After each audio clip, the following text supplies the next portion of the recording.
하나님의 말씀 보겠습니다. 마태복음 16장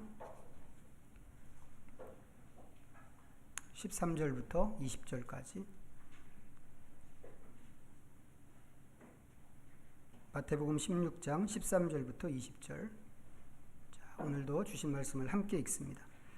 시작. 예수께서 빌립보 가이사랴 지방에 이르러 제자들에게 물어 이르시되 사람들이 인자를 누구라 하느냐? 이르되 더러는 세례 요한, 더러는 엘리야, 어떤 이는 예레미야나 선지자 중에 하나라 하나이다. 이르시되 너희는 나를 누구라 하느냐? 시몬 베드로가 대답하여 이르되 주는 그리스도시요 살아계신 하나님의 아들이시니이다. 예수께서 대답하여 이르시되 바요나 시몬아, 내가 복이 있도다. 이를 내게 알게 한 이는 혈육이 아니요 하늘에 계신 내 아버지시니라.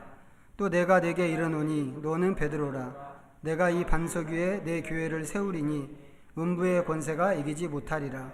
내가 천국 열쇠를 내게 주리니 내가 땅에서 무엇이든지 매면 하늘에서도 매일 것이요 내가 땅에서 무엇이든지 풀면 하늘에서도 풀리리라 하시고, 이에 제자들에게 경고하사 자기가 그리스도인 것을 아무에게도 이르지 말라 하시니라. 아멘.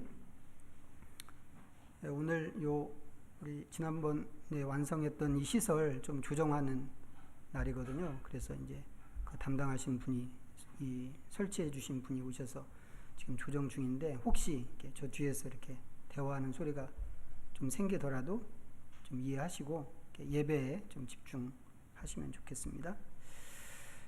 우리가 지금 이제 교회가 무엇인가에 대해서 지금 계속 이야기하고 있습니다. 오늘이 이제 5번째 시간입니다.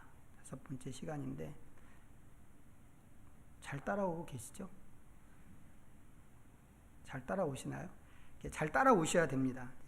잘 따라오셔야 되고, 또 잘 따라오시는 것도 중요하지만 이 이야기를 왜 시작했는가 하는 것도 염두에 두고 있어야 됩니다. 잊어버리지 말고. 우리가 초대교회 이야기를 하면서 이 이야기를 초대교회로 돌아가자, 이런 얘기를 우리가 아주 오래 전부터 신앙생활하면서 교회 안에서 여러 번 들어왔는데, 왜 초대교회로 돌아가야 하는가 하는 것을 먼저 분명히 알아야 할 필요가 있고, 또 초대교회를 이해하기 위해서는 먼저 교회가 무엇인가 하는 것을 먼저 생각해야 하는 것이 있어서 이 얘기를 시작했고, 이렇게 길게 지금 이 이야기를 하고 있습니다. 지난주에 이제 하나님께서 성전을 떠나실 수 있다고 하는 것을 말씀드렸죠.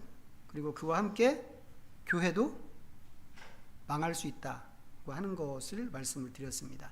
그것을 잘 보여주는 적절한 예가 이스라엘이라고 그랬습니다. 이스라엘이 본래 하나님의 처소, 곧 하나님의 성소로 부르심을 받았고 하나님의 교회로 부르심을 받은 사람들이었습니다. 그렇지만 하나님께서는 당신의 성소로 정했던 이스라엘을 떠나셨고, 또 교회로서의 이스라엘은 주전 586년에 나라 전체가 망했는데, 이제 그 뒤로도 쭉 망한 상태로 있었습니다. 언제까지 그랬나요? 예수님 계시던 시대까지 그랬습니다. 물론 거기가 끝은 아닙니다. 거기가 끝은 아니죠. 아니지만 이제 성경이 보여주는 것은 그렇습니다. 자, 그런데 이제 우리가 아는 사건 중에 이런 게 있습니다. 마가복음 11장 한번 보시죠. 마가복음 11장 73페이지입니다.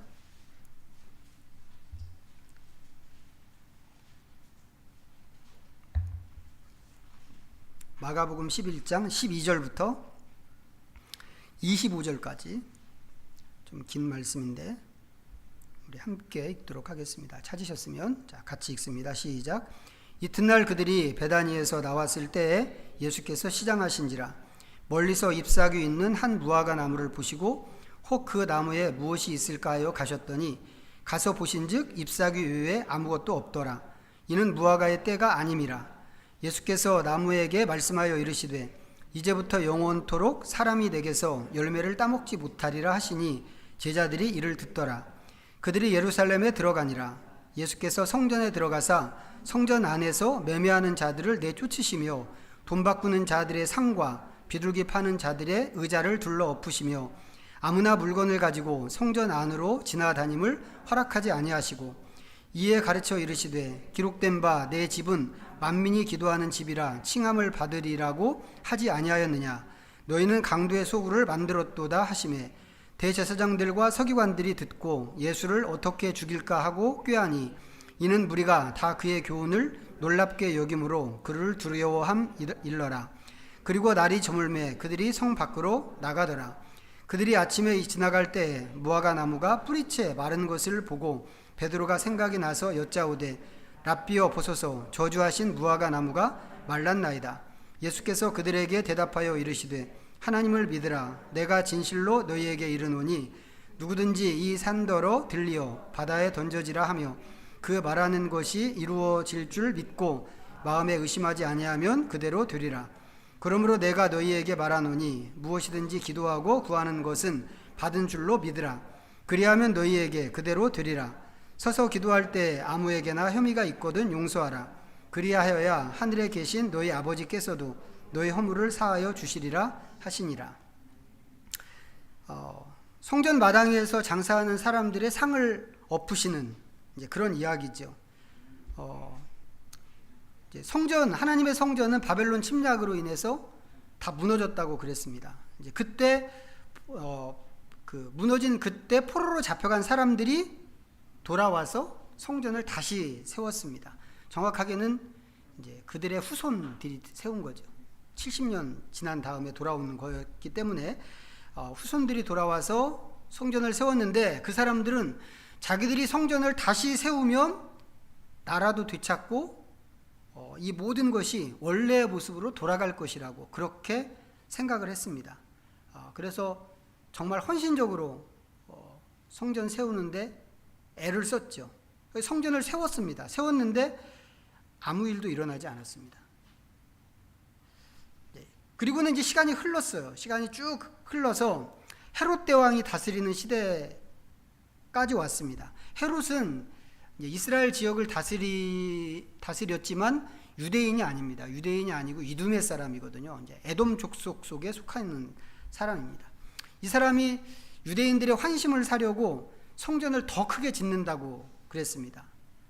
예수님께서 성전을 무너뜨리면 3일 만에 다시 세우겠다고 하셨을 때 유대인들이 예수님에게 말하기를 이 성전은 46년 동안 지금 짓고 있는 중입니다 라고 그랬는데 그때까지도 그 공사가 계속 진행 중이었습니다. 지금 읽은 이 마가복음 11장에 나오는 이 성전이 바로 그 성전입니다. 헤롯 대왕이 증축하겠다고 크게 짓겠다고 시작해서 아직까지도 짓고 있는 그 헤롯 대왕은 이미 죽었죠. 죽었는데 그 성전이 지금 이 성전입니다. 그런데 예수님께서 그 성전을 휘젓고 다니면서 말씀하시는 게 뭐예요? 내 집은 만민이 기도하는 집인데 너네들이 그 집을 강도의 소굴로 만들었다고 하는 것입니다. 무슨 얘기인가요? 600년 전에 성전이 무너질 때 갖고 있었던 그 문제가 아직까지도 해결이 안 됐다는 얘기입니다. 그래서 예수님께서 이렇게 성전을 뒤집어 엎으셨습니다. 자, 그 이야기는 예수님이 이렇게 성전을 뒤집어 엎는 이야기는 지금 읽은 말씀 중에서 15절부터 19절 사이에 있는 이야기입니다. 그런데 우리가 이 이야기를 읽으면서 이 대목만 읽지 않고 앞뒤에 있는 이야기까지 싸서 읽었단 말이에요. 왜 그런가 하면 이게 전부 같은 이야기이기 때문에 그렇습니다. 무화과 나무, 성전을 둘러엎는 이야기가 있는데 그것을 싸고 있는 이야기가 무화과 나무 이야기입니다. 무화과 나무는 팔레스타인을 대표하는 3대 식물 중에 하나입니다. 무화과 나무 잎이 무성하고 열매가 많으면 그것은 번영과 평화를 상징합니다. 반대로 무화과 나무 잎이 마르게 되는 것은 성경에서 국가적인 재난을 상징하는 것으로 그려지고 있습니다. 그런데 예수님께서 그 무화과 나무를 저주하셨고 그 저주에 나무가 말라 죽어버렸습니다. 그리고는 이제 마가가 그 이야기 사이에 이 무화과 나무를 예수님이 저주하고 말라 죽은 그 장면을 보여주는 그 이야기 사이에 마가가 이 성전 이야기를 쏙 담아놨다고 하는 것입니다. 이제 이런 거를 마가복음의 샌드위치 구조라고 하거든요. 이제 마가복음 보면 이런 구조로 된 이야기들이 몇 개가 나오는데, 이 샌드위치 구조는 우리 샌드위치 가끔 먹잖아요. 근데 샌드위치의 맛은 뭐가 결정하나요? 그 속에 들어있는 내용물이 결정하죠. 바깥에 있는 빵이야 다 똑같은 빵인데, 이 샌드위치 구조도 마찬가지입니다. 다른 이야기로 이렇게 쌓아놓은 것처럼 보이지만 실제 이야기는 그 속에 있는 이야기를 하고 싶은 거죠. 여기 나오는 무화과나무 이야기는 무화과나무 이야기를 하는 게 아니고 그 속에 들어있는 성전 이야기를 하는 거다, 이 뜻입니다. 이스라엘의 불신앙과 죄 때문에 하나님께서 성전을 떠나가시고 그 성전이 무너졌는데, 그렇게 하고 600년의 세월이 흘렀는데 성전이 그 사이에 새로 지어졌다고는 하지만, 그리고 새로 지어진 그 성전이 양이 안 차서 더 훨씬 큰 성전으로 증축하겠다고 했지만, 이게 모양만 갖춘 성전이지 그 안에 있어야 되는 내용은 하나도 변한 것이 없더라고 하는 것입니다. 그래서 예수님께서 말씀하시기를 더 이상은 너에게서 열매가 없을 것이라고 이렇게 말씀을 하신 것입니다.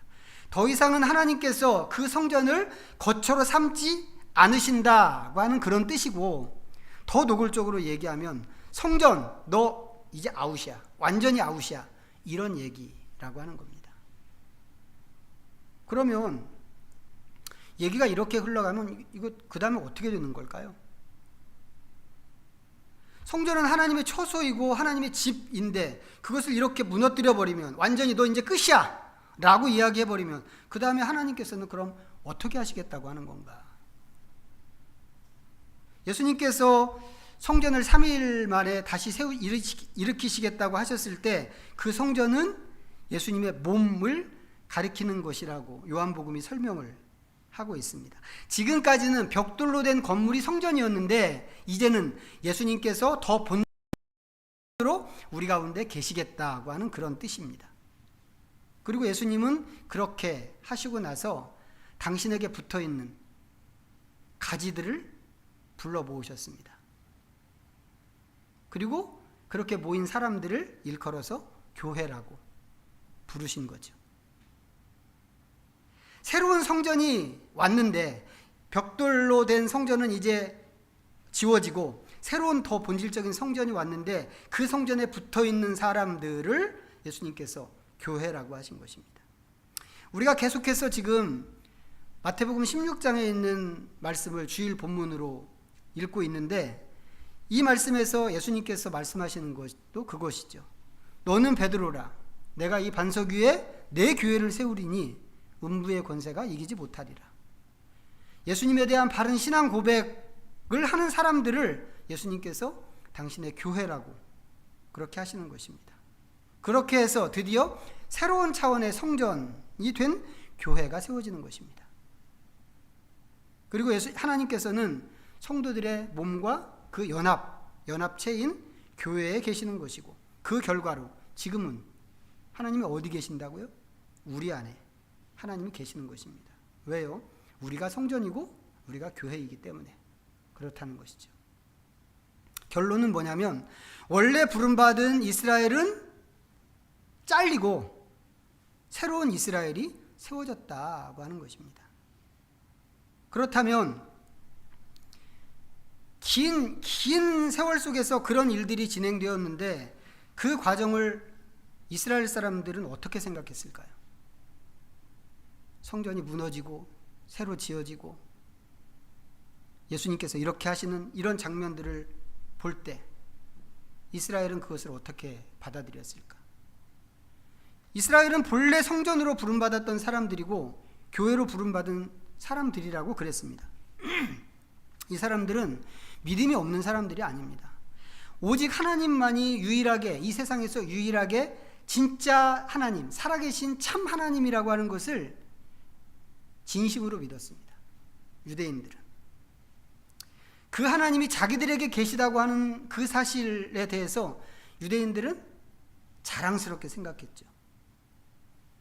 그리고 그와 더불어서 자기들이 유일한 하나님의 선민이라고 하는 것에 만족했습니다. 그 사람들에게 예레미야가, 우리 이제 조금 있으면 예레미야 이제 새벽에 묵상가 바벨론의 침략이 하나님의 뜻이라고 하는 이야기를 계속해서 반복적으로 전합니다. 그러면서 바벨론에게 항복해야 살아남을 수 있다고 하는 것을 알렸습니다. 그런데 결과요, 아무도 그 말을 믿지 않았습니다. 정말 아무도 믿지 않았습니다. 왜 안 믿었을까요? 우리에게 하나님 계시는 사람들이 생각했기 때문입니다. 우리에게 하나님이 계시는 성전이 있는데, 그리고 그 성전에 하나님이 계시는데 어떻게 망하게 할 수 있겠어?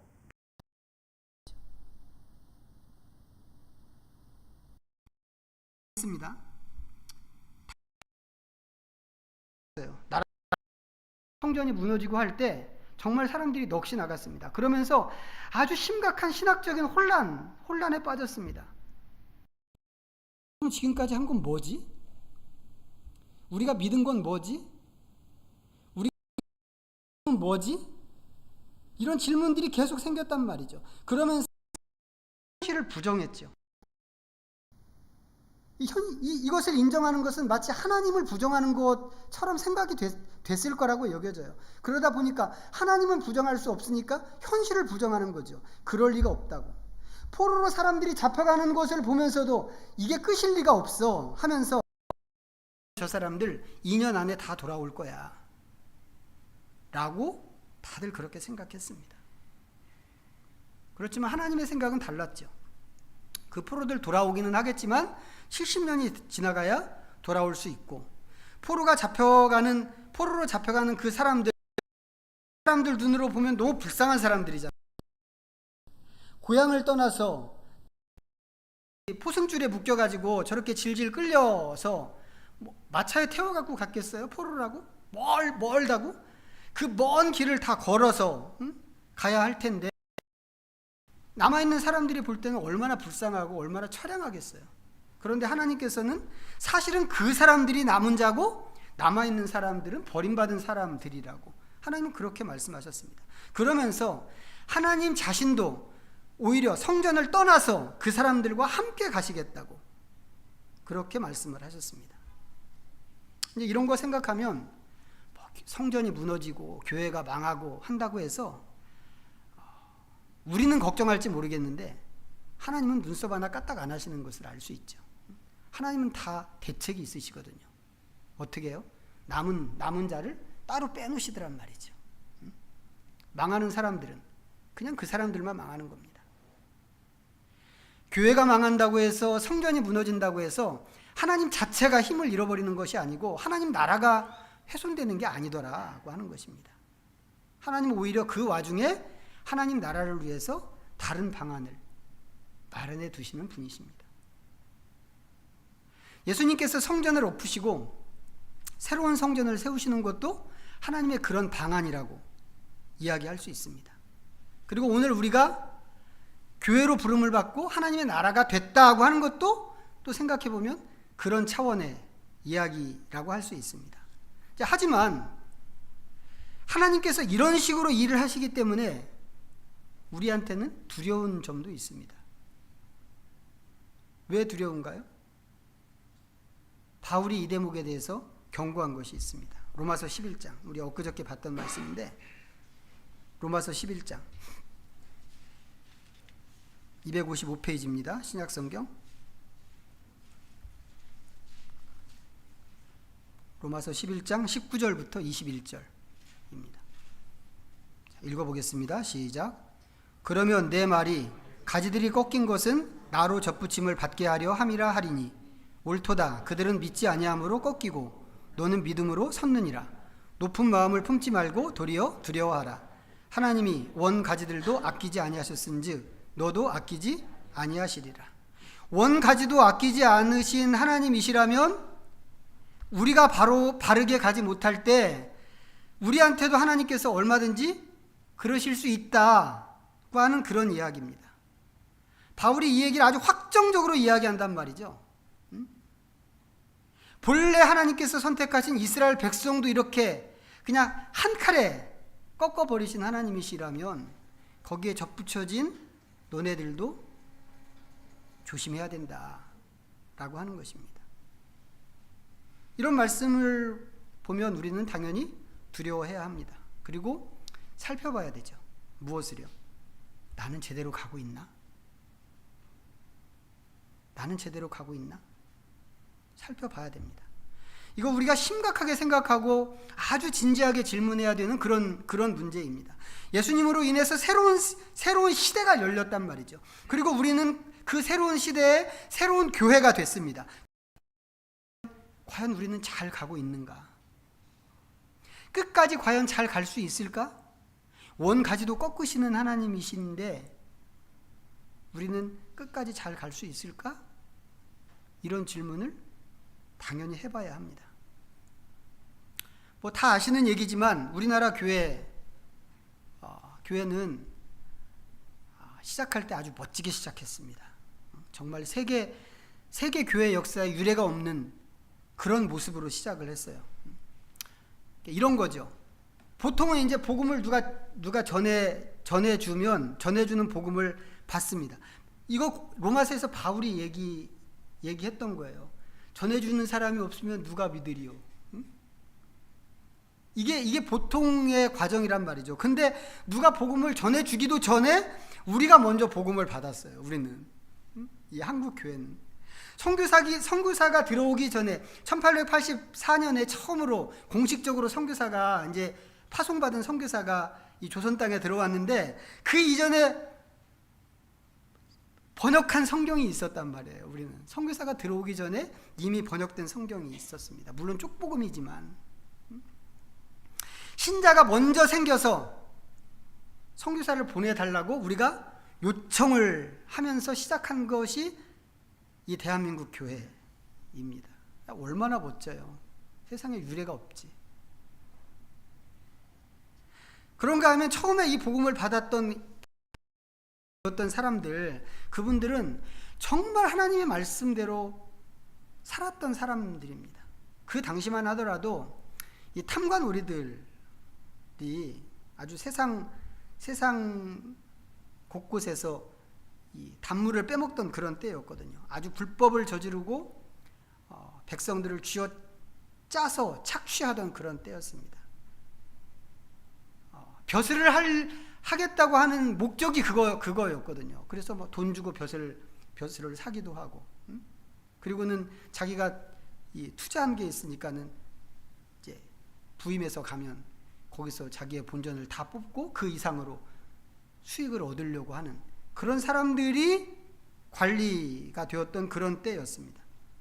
그런데 그런 때에 성경 말씀대로 사는 기독교인들이 어떻게 사는가 하는 얘기가 이 조선 땅에 아주 파다하게 소문이 나 있었습니다. 그래서 어떤 사람들은 기독교인이 많이 사는 그런 고을로는 부임하지 않겠다고 그것을 거부하기까지 하는 그런 일들이 종종 있었습니다. 왜요? 그런데 가봐야 불법이 안 먹히니까. 온 동네 사람들이 전부 하나님 말씀대로 살겠다고 하는데 어떻게 외부에서 온 그 탐관오리 하나가 자기 마음대로 불법을 저지를 수 있겠어요? 그게 우리나라의 초대교회의 모습이었단 말이죠. 물론 교회 역사에서 믿음 때문에 받아야 했던 시련들도 있었습니다. 하지만 교회는 믿음으로 그 고난을 견뎌냈습니다. 일제강점기 때도 그랬고 한국 전쟁 때도 그랬고 뭐 그 이전에도 말할 수 없는 그런 시련들이 있었지만 견뎌냈습니다. 기독교인이 된다고 하는 것은 사회적으로 불이익을 당하는 그런 일이 분명한데 그럼에도 불구하고 그 속에서 기독교인이 되는 사람들이 있었습니다. 마치 뭐하고 똑같아요? 사도행전에 나오는 그 예루살렘 교회가 고난을 받으면서도 민간의 칭송을 받는 그런 교회였던 것과 너무 비슷한 거죠. 그래서 그 시절에는 평양을 동방의 예루살렘이라고 이렇게까지 명명했던 때가 있었습니다. 우리의 교회가 그 모습, 그 수준으로 쭉 갔다면 그거 제일 좋은 그림이죠. 그렇게 했다면. 그런데 지금 우리가 보는 것은 그거하고 전혀 다른 모습입니다. 국가 경제가 발전하면서 그것과 교회를 같이 해서 교회도 발전했습니다. 교세가 막 폭발적으로 늘어났죠. 교회는 그야말로 대한민국 사회에서 하나의 세력이 됐습니다. 너무 숫자가 많아서 4분의 1 정도가 다 교회 다니는 사람이니까 이게 얼마나 센 세력이에요. 교회 안에서는 더 나은 교회로 가기 위한 프로그램들이 막 개발됐습니다. 외형적인 모습에서 있어서도 엄청난 변화가 생겼죠. 아주 크고 화려한 예배당 건축하고 막 그런 예배당 짓는데 막 집 팔고 다 그렇게 했죠. 내부에서 막 전자기기들 도입되고 음악적인 수준이 높아지고 거의 연예인들 공연 뺨칠 만한 그런 무대 장식이 등장하고 청중들의 감정을 막 충분히 쥐고 흔들고도 남을 만한 그런 예배 분위기가 만들어졌습니다. 이렇게 하는 거 되게 좋죠. 그런 예배에 참석하는 것 자체가 감동이 된단 말이에요. 다 좋아했습니다. 그러면서 교회는 그것을 부흥이라고 생각했습니다. 그런데 이 부흥을 하면 할수록 사회적인 이미지는 더 안 좋아지더라고 하는 겁니다.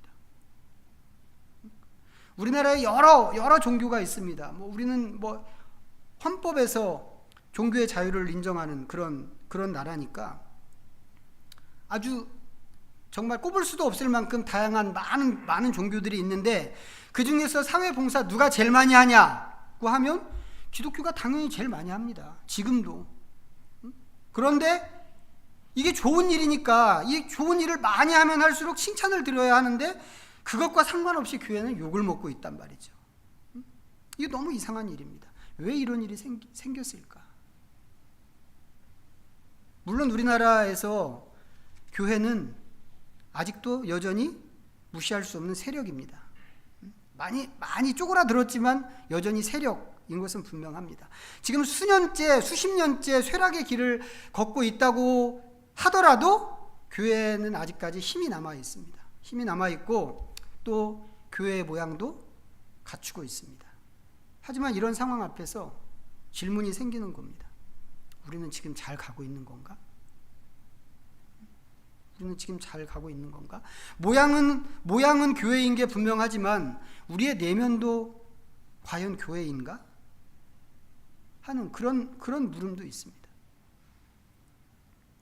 제가 이런 얘기를 이렇게 하는 게 좀 들으시기에 거북할지도 모르겠어요. 근데 제가 이렇게 반복해서 이런 얘기를 하는 것은 제가 시작할 때 첫 단추를 잘못 꼈기 때문에 그렇습니다. 저희 집은 부모님들이 먼저 신앙생활을 했다고 말씀드렸죠. 점하러 절에 갔는데 스님이 점은 안 쳐주고 교회나 다니라고 그래서 시작했습니다. 저는 그때 이제 고등학생이었기 때문에 부모님들이 거의 준 강제로 교회 가야 된다고 해서 가기 시작을 했습니다. 가고 싶지 않은 교회였지만 갔어요. 그렇게 갔지만 가자마자 그날로 주기도문 다 외우고 사도신경 다 외우고 교회 제가 처음 교회 나간 날이 수요일 저녁이었는데 제가 그 다음 날부터 제가 새벽기도 다녔어요. 저희 어머니 따라서 새벽기도 나갔습니다. 교회 다니기 시작한 지 2달도 채 안 돼서 전도하러 다녔죠. 저희 학생부에 있던 저희 그 동기 친구들 안내를 받아서 그 친구들이랑 같이 기도원 다니고 주일날 학생부 예배 끝나면 기도원 삼각산 기도원 가고 기도는 할 줄 알았겠어요. 근데 다니고 그랬습니다. 뭘 알고 그렇게 했나 생각해보면 그건 절대 아니죠. 알기는 뭘 알겠어요. 그 어떤 사람도 저한테 예수님이 어떤 분인지 얘기해 준 적이 없습니다. 기독교가 무엇을 말하는 것인지 기독교가 뭔지 이런 거 가르쳐 준 사람은 없습니다. 근데 제가 그렇게 열심히 했어요. 무슨 정신으로 열심히 그렇게 했겠어요? 그냥 절에 불공들이러 다니는 것처럼 그렇게 열심히 한 거죠. 그리스도인이 된다고 하는 것이 정확하게 무엇을 의미하는 것인가? 이런 것은 생각해 보지도 않았을 뿐만 아니라 그런 것을 생각해야 한다는 것도 생각해 본 적이 없습니다. 그냥 종교는 내가 저쪽에 있다가 이쪽으로 옮겼으니까 여기서도 열심히 하면 다 지성명 감천식으로 하나님께서 예쁘게 봐주시고 다 잘 되겠지 라고 생각을 한 것뿐이죠. 근데 그렇게 하면서 저는 제가 꽤 괜찮은 그리스도인이라고 생각을 했습니다. 다른 사람은 어떻게 봤을까요? 다른 사람도 똑같이 그렇게 봤습니다. 모두가 인정해 줬죠. 모두가. 교회 다닌 지 몇 달 되지도 않는데 예수님이 누군지도 사실 모르는데 그런 저를 보면서 막 어떤 분은 제가 몇 대째 믿은 그런 집안의 모태신앙이라고 그렇게 아는 사람도 있더라고요.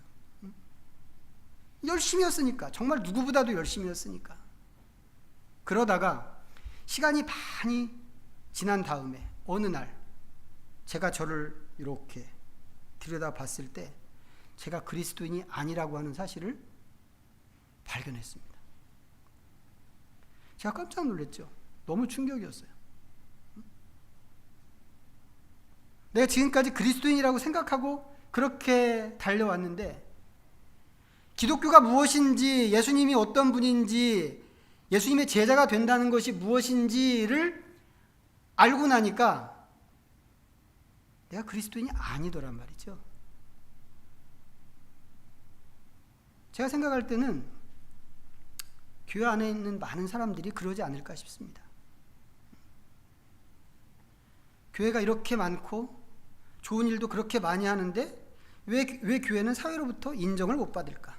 뭐 여러 가지 이유가 있을 겁니다. 있겠지만 우리가, 교회가 지금 말씀드린 이런 것을 모르기 때문에 그런 것은 아닐까 하는 것입니다. 여러분들이 생각을 해보세요. 지금 우리나라 교회 안에 있는 그 많은 성도들 중에 예수님이 어떤 분인지를 제대로 알고 있는 사람이 몇 %나 될까? 기독교인이 된다고 하는 것이 무엇인가에 대해서 아주 깊이 신중하게 고민하고 고뇌하고 씨름하면서 사는 사람이 몇 %나 될까? 여러분들이 한번 판단을 해보세요. 왜 제가 그런 생각이 드는 겁니다. 왜 우리는 지금 이렇게 인정을 못 받을까? 그리스도인이 된다는 게 뭘 의미하는 것인지 모르기 때문에 그런 것은 아니겠는가? 교회가 뭔지 모르기 때문에 교회다움을 드러내지도 못하고 있는 거죠. 예수님께서는 정말 새로운 시대를 여셨어요. 새로운 시대를 여시고 새로운 교회를 만드셨단 말이죠. 그런데 정작 교회로 모인 사람들은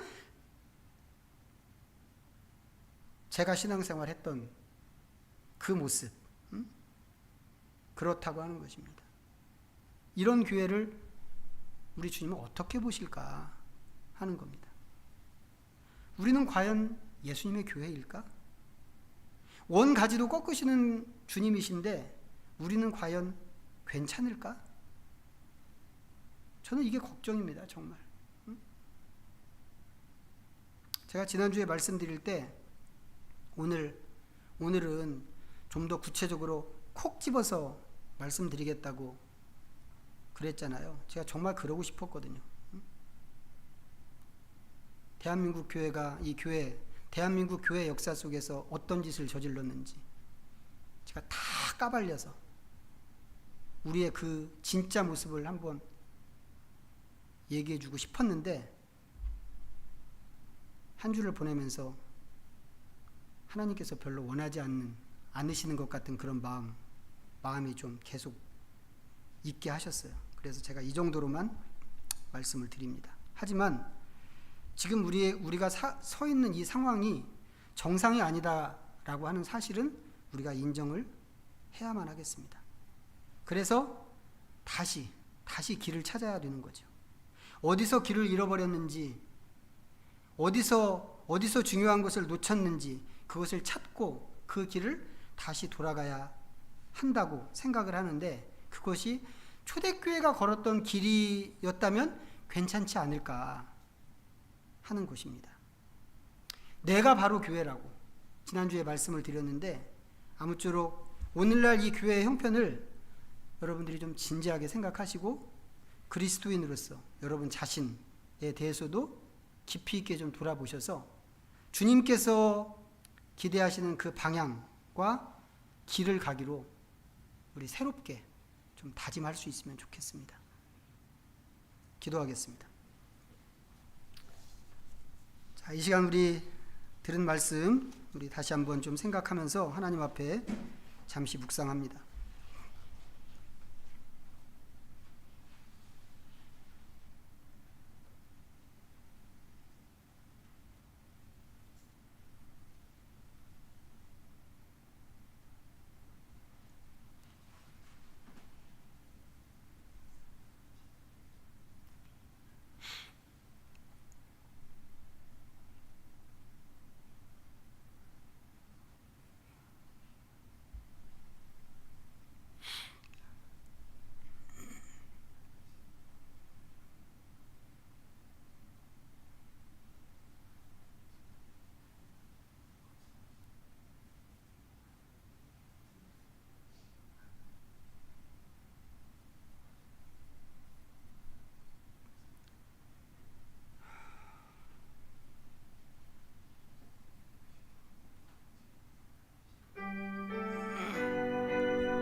하나님 아버지, 지금은 교회가 비난받는 시대입니다. 그러나 그 비난은 다른 누군가가 받는 것이 아니고 내가 받는 것입니다. 내가 교회고 우리가 교회이기 때문입니다. 주님께서 새로운 시대를 여시고 우리를 교회로 부르셨는데 교회로서 우리가 가야 하는 바른 길을 찾게 하여 주시옵소서. 할 수 있다면 처음부터 다시 시작하기를 원합니다. 예수님은 누구인지, 교회는 무엇인지, 그리스도인이 된다는 것은 무엇인지 우리가 이 모든 것을 제대로 알고 바르게 가기를 원합니다. 성령께서 오셔서 우리를 가르치시고 과연 음부의 권세가 이기지 못하는 교회로 우리를 다시 일어나게 하시옵소서. 예수님의 이름으로 기도하옵나이다. 아멘. 우리 찬송가 634장 부르시면서